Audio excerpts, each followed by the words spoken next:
Welcome to my YouTube channel. आज मैं class 12th Bihar board के इंग्लिश की चैप्टर नंबर 3 जिसका नाम है अ पिंच ऑफ स्नफ का एक्सप्लेनेशन करूंगा। इस चैप्टर के जो राइटर हैं वो है मनोहर मालगांवकर, जिनका जन्म 1913 में हुआ था और ये काफ़ी फेमस नोवेलिस्ट रह चुके हैं और 25 से भी ज़्यादा इनकी किताब छप चुकी है। आज जो ये चैप्टर है पिंच ऑफ स्नफ, इसमें बोल रहे हैं, वो बात कर रहे हैं कि उनकी जो कुछ शॉर्ट स्टोरीज, तो उन्हीं में से एक शॉर्ट स्टोरीज पर ये चैप्टर बेस्ड है, जिस चैप्टर में बताते हैं this chapter is full of wit and adventure. ये जो है एक आदमी के बुद्धिमत्ता और उसके बीच में जो काफ़ी हास्यास्पद एक्सपीरियंस, मतलब काफ़ी लाफिंग एक्सपीरियंस जो है उसको जो है डिटेल में दिया गया है। तो बोलते हैं कि इस चैप्टर में आप क्या देखेंगे, किस प्रकार से एक आदमी अपनी बुद्धिमत्ता का यूज करके मतलब काफ़ी एक्साइटमेंट मतलब इस स्टोरी में बना रहा है। चलिए तो गाइज हम लोग शुरू करते हैं। तो चूँकि ये चैप्टर काफ़ी लंबा है, इसके लिए पैरा 1 to 6 को मैं क्या करूँगा, कोशिश कर रहा हूँ कि एक ही बार में एक्सप्लेन कर देने का। तो फर्स्ट ऑफ ऑल हम लोग यहाँ देख रहे हैं, लिखा हुआ है मदर अनाउंसमेंट सुक me, Nanu Kaka is coming, she said oh my god, I said couldn't we send him a wire saying we are leaving that I am transferred or something.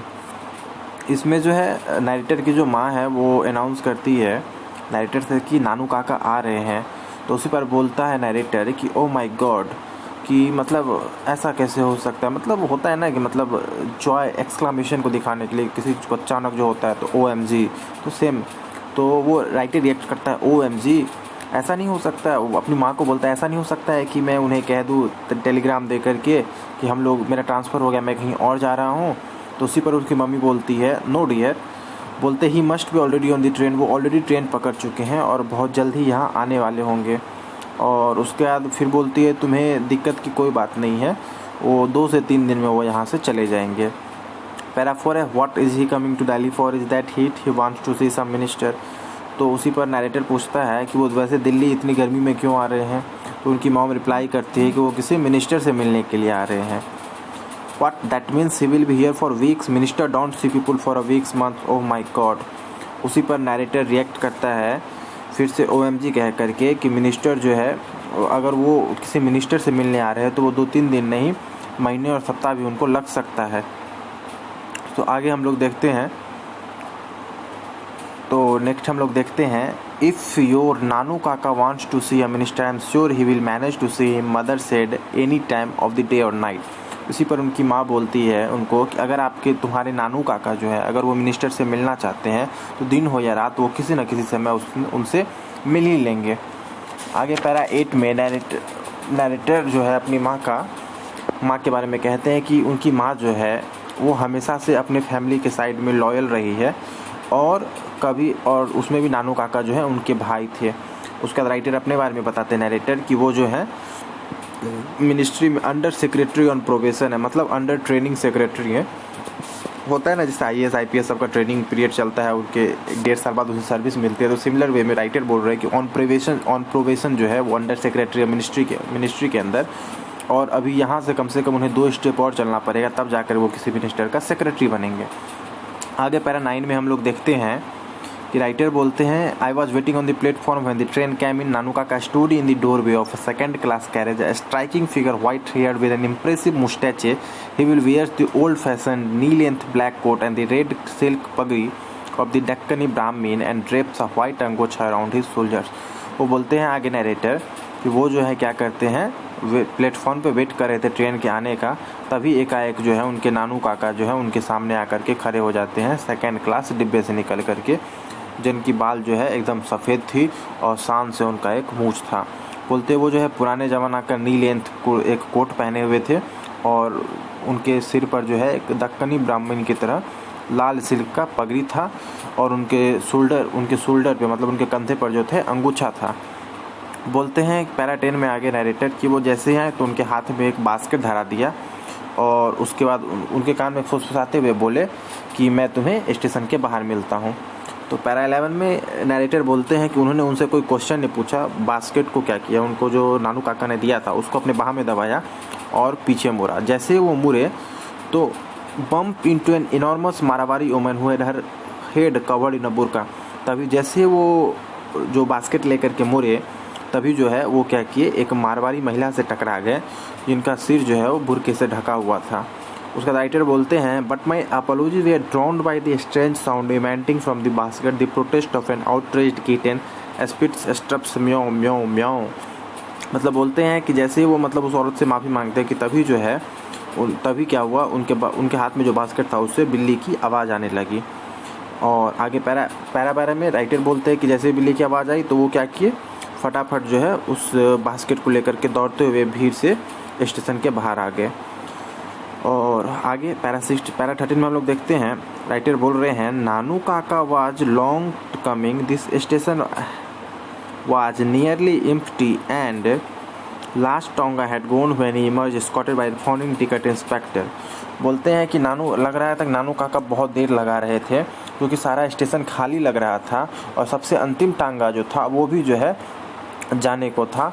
तभी बोलते हैं कि नानू काका जो है एक फाउंडिंग टिकट इंस्पेक्टर के साथ, मतलब ऑयली फेस्ड, थोड़ा डार्क होता है, ऑयली फेस्ड टिकट इंस्पेक्टर के साथ जो है वो उनके सामने प्रकट हुए। आगे जो है नानू काका पैरा 14 में अपना एक्सपीरियंस बता रहे हैं कि किस प्रकार से वो ट्रेन में सवारी की। तो उसमें वो बता रहे हैं कि 3rd क्लास में जो है उनको कोई रूम ही नहीं मिल रहा था, मतलब कोई सीट ही नहीं मिल रहा था, और 2nd क्लास टिकट जो है बिना रिजर्वेशन का दिया नहीं जाता है। लेकिन बोलते हैं नानू काका आगे वो जो टिकट इंस्पेक्टर था उसके बारे में नैरेटर को बताते हैं, क्योंकि ये इंसान जो है काफ़ी अच्छे थे, ये टीसी जो है वो काफ़ी अच्छे आदमी थे। इन्होंने क्या किया, उनका सारा व्यवस्था कर दिया और अभी जो है उन्हें कोई दिक्कत न हो इसके लिए वो मेरे साथ यहाँ तक आए हैं। तो राइटर ने उनके जी हुजूरी किया, बोला वेरी क्वाइट, बहुत अच्छा है, पर डेज बोलता है मनी में सोचा कि काश ही मर जाता। आगे बोलते हैं पैरा 16 में कि वो लोग क्या किए, कार में गए, उसके बाद अपने कार में गए और बोलते जैसे ही मैंने कार को 2nd गियर में डाला कि नानू काका उनसे पूछते हैं, मतलब नैरेटर से पूछते हैं, when have you arranged for the minister to see me, can't here more than 2 days 3 at the most. उसी पर नानू काका उसे बोलते हैं, तुम मुझे मिनिस्टर से कब मिला रहे हो, मैं यहाँ पे दो दिन से ज़्यादा नहीं रहूँगा और बहुत ज़्यादा तो 3 दिन। तो पैरा 17 में आगे जो है नैरेटर जो है सॉरी, वो बोलते हैं कि मैं भी उनसे फ्रैंकली वे में बोलता हूँ, look uncle, I said I am merely an under secretary on probation and it is more than my job वॉट्स to go for interviews with ministers. आगे जो है नैरेटर बोलते हैं अपने फ्रैंकली जो है अपने नानू काका से बोलते हैं कि अंकल देखिए, मैं एक प्रोबेशन पे अंडर ट्रेनिंग सेक्रेटरी हूँ और मेरा जॉब जो है, ये जो मिनिस्टर का इंटरव्यू वाला काम है, ये मेरे जॉब से ये काफ़ी ऊपर का काम है।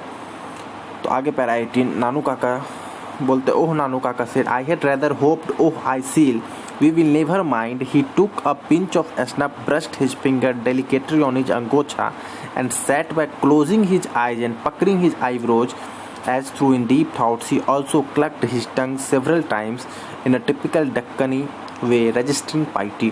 नानू बोलते हैं पैरा 18 में कि नानू काका जो उनकी बात को सुन करके उन्हें जो थोड़ी बहुत आस थी वो जो है मिट गई और उन्होंने क्या किया, एक पिंच ऑफ स्नफ, मतलब एक नशीला सब्सटेंस होता है जो मतलब गांव के लोग बुजुर्ग सब पहले के ज़माने में यूज करते थे, मतलब जस्ट लाइक खैनी तंबाकू सब जो होता है, टोबैको सब होता है। बोलते हैं उनको क्या किया, अपने फिंगर के बीच में रख रहे और उसको वो सूंघ रहे थे, और उसी के नाम पर ये चैप्टर का नाम भी पिंच ऑफ स्नफ पड़ा है। और मे भी इस पर क्वेश्चन भी आ सकती है, तो इसके लिए मैंने इसको एक्सप्लेन किया।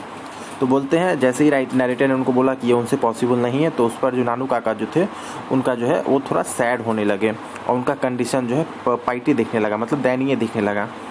आगे पैरा 19 में बोलते हैं कि जब वो लोग घर पहुंचे तो उनकी माँ वेट कर रही थी और उन्होंने जैसे ही क्या किया, उन्होंने नानू काका को देखा, नानू काका से कुछ फुसफुस बातें की और साथ में जो कीटन था बिल्ली का बच्चा उसे भी बहुत सारा प्यार किया। आगे बोलते हैं पैरा 19 में, I also found that she has installed him in my bedroom so that I had to put a charpai for myself in the back veranda. वो बोलते हैं कि और ये भी हुआ कि माँ ने क्या किया था कि मेरा जो रूम था वो नानू काका के लिए लगा दिया था, जिसके कारण मुझे बरंडा के पीछे चारपाई लगा के सोना पड़ा। आगे पैरा 20 में बोलते हैं नैरेटर कि उनकी माँ जो है एट मदर इंसिस्टेंस, बोलते हैं उनकी माँ के जोर देने पर, I had taken 2 days leave from the office and in the afternoon I drove Nanu Kaka to the north block. बोलते हैं माँ के काफ़ी इंसिस्ट करने पर उन्होंने 2 दिन का छुट्टी ऑफिस से लिया और दोपहर में जो है नानू काका को वो नॉर्थ ब्लॉक ले गए, जहाँ पे वो मिनिस्टर से मिलने गए और वो नैरेटर जो थे वो कार पार्किंग में वेट कर रहे थे। बोलते हैं करीब 2 घंटे बाद नानू काका लौट करके आए और वो मराठी में जो है काफ़ी सारी गालियाँ देते जा रहे थे। आगे पैरा 21 में जो नरेटर है वो नानू काका के एक्सप्रेशन को ये करते हैं कि 2 hours I spend being transfer from one chaprasis to another. तो नानू काका जो है इसमें बताते हैं कि वो गुस्सा क्यों है। तो वो बोलते हैं कि 2 घंटा मुझे इधर से उधर, एक चपरासी से दूसरे चपरासी जो है भटकाते गया, एक ऑफिस से दूसरे ऑफिस भटकाते गया, फिर भी कोई मैं मिनिस्टर से नहीं मिल पाया। लास्ट में जाकर के मुझे डिप्टी सेक्रेटरी मिला और उसने मुझे 3 दिन बाद का अपॉइंटमेंट दिया है। कितने शर्म की बात है, काफ़ी बेशर्म लोग, बहुत शर्म की बात है। और फिर से उनके मुँह से मराठी में गालियाँ निकलने लगी। आगे पैरा 22 में हम लोग देखते हैं कि a garnish yellow sports car flashed past us, blaring its horn in an uninterrupted blast, and the young man at the wheel waved his hand at me। तभी जो है बोलते उनके कार के आगे से जो है एक येलो कलर का स्पोर्ट्स कार पास होता है और उसमें से एक आदमी जो है हाथ दिखाते हुए मुझको जाता है। तो उसी पर नानू काका रिएक्ट करते हैं कि व्हाट आर यू, मैंने कैसा आदमी है, कौन है ये। तो chap called Ratiram work in the same ministry. उसी पर नरेटर रिप्लाई करते हैं कि वो रतिराम है, मेरे ही साथ मिनिस्ट्री में काम करता है। तो उस पर नानू काका बोलते हैं okay I C.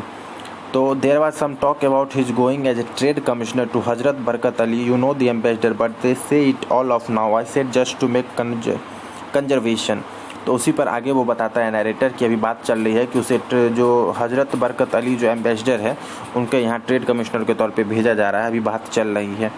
Y don't you get out to one of this foreign assignment Nanu Kaka. तभी नानू काका उनसे पूछते हैं नरेटर से, तुम भी किसी फॉरेन असाइनमेंट पे क्यों नहीं चले जाते हो। तो इस बात का रिप्लाई करते हुए नरेटर बोलते हैं कि फॉरेन असाइनमेंट जो है वो सेम कैटेगरी में आता है किसी मिनिस्टर के इंटरव्यू लेने के बराबर। मतलब कहने का मतलब ये हुआ कि जैसे पिछले में पढ़ा था ना हम लोगों ने, जस्ट मतलब 10-15 पैरा पीछे कि उन्होंने जब नानू काका ने बोला कि मुझे मिनिस्टर से क्यों नहीं मिलवाना, कब मिलवाओगे, तो उस पर उन्होंने रिप्लाई किया कि मिनिस्टर से मिलना इतना आसान नहीं है, मतलब मिनिस्टर का इंटरव्यू लेना मेरे बस की बात नहीं है।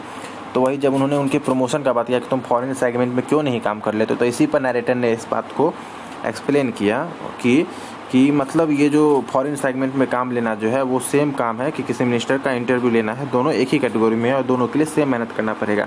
इट्स टेक्स अ पुल, बोलते हैं इसके लिए जो है आपकी पहचान होनी चाहिए।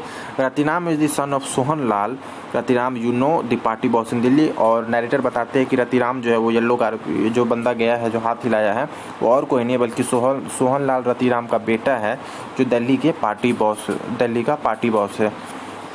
बोलते नानू काका सेट अप विद अ, तभी नानू काका जो है क्या किए, एक झटके के साथ बैठ गए और उसी पर बोलते तुमने क्या बोला कि रतिराम जो है वो सोहनलाल का सन है, वाह कितनी अच्छी बात है। उसके बाद बोलते हैं कि चलो अब मुझे तुम उनसे मिलवाओ, मतलब वो जो है मतलब सोहनलाल से मिलने के लिए इंसिस्ट करते हैं।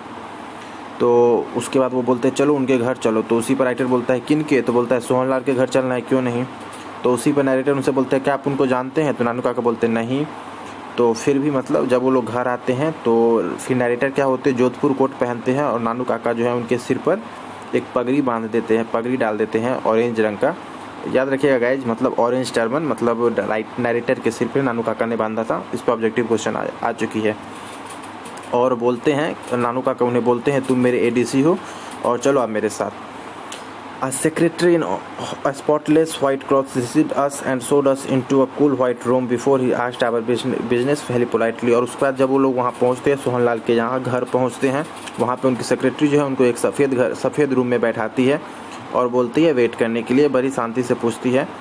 तभी नानू काका बोलते हैं उनको रिप्लाई करते हैं सेक्रेटरी को, I had come to Delhi for zamindar conference. बोलते हैं मैं ज़मींदारों की तरफ से आया हूँ, चूँकि जानते हैं कि मतलब चूँकि सेक्रेटरी को बताते हैं नानू काका कि एक अनऑफिशियल गैदरिंग है और भी ज़मींदार था नॉट एग्जैक्टली पॉपुलर डीजे। बोलता है चूँकि हम लोग ज़मींदार सब जो आज के ज़माने में पॉपुलर नहीं है। VP also sent a cable he wants see me but he is not coming from Washington until now. बोलते हैं एक बंदे VP का नाम लेकर के बोलते हैं वो अभी बिजी है, वाशिंगटन में है, तो वो कल आ पाएगा। इसके लिए उन्होंने मुझे ही लाला जी को भेजने के लिए कहा दिया है ताकि मैं उन्हें बता सकूं कि किस किस प्रकार की अरेंजमेंट्स करनी है ताकि मतलब एग्रीकल्चरल वोट्स उन्हें मिल सके। आगे Nanu Kaka sort of trailed off and I could see that he was not really making a impression on the secretary who was just being polite and playing is safe, have to see whether Lala ji is free, the secretary said. Nanu Kaka के इन बातों से ऐसा लग रहा था कि secretary पर कोई प्रभाव नहीं पड़ा और सेक्रेटरी ने एक लफ्ज़ में जवाब दिया कि मैं देखती हूँ कि वो फ्री हैं कि नहीं, मतलब वो सोहनलाल रतिराम के बारे में सेक्रेटरी बोलती है कि मैं देखती हूँ कि वो फ्री हैं या नहीं। Lalaji must have been free because from the adjoining room we could just hear the unhurried gurgle of the hookah and then we could hear the haughty secretary talking to him। बोलते हैं, उसी पर narrator बोलते हैं कि मैं guess कर रहा था कि वो जो लाला जी है वो फ्री रहे होंगे क्योंकि उनके रूम से जो है ज़ोर ज़ोर से हुक्का गुड़ने का आवाज़ आ रहा था। और बोलते हैं तभी जो है उनके सेक्रेटरी उनसे बात कर रही है उसका भी आवाज़ आने लगा। तभी पैरा 19 में तभी बोलते हैं कि नानू काका ने कुछ एक्टिंग शुरू कर दिया ताकि मिनिस्टर को अपनी ओर रुझान बढ़ा सके। इसके लिए नानू काका जो उनसे पूछते हैं कि आज कौन सा दिन है, तो वो बोलते हैं कि ज़ोर से ट्यूसडे बोलते हैं, मैं मतलब नरेटर ट्यूसडे बोलते हैं ज़ोर से। तो उसी पर है सो नानू काका रिप्लाई करते, ओफो संडे को मैं कहाँ पेरट में था और आज मैं कहाँ मतलब यहाँ हूँ। तो उसी पर बोलते हैं नाइटेड बोलता है आई सैल्यूट हार्ट, बोलता है मैंने बड़ी मुश्किल से इस बात को पचाया और मैंने भी उनकी बात को हाँ में हाँ मिलाते हुए बोला अमेजिंग।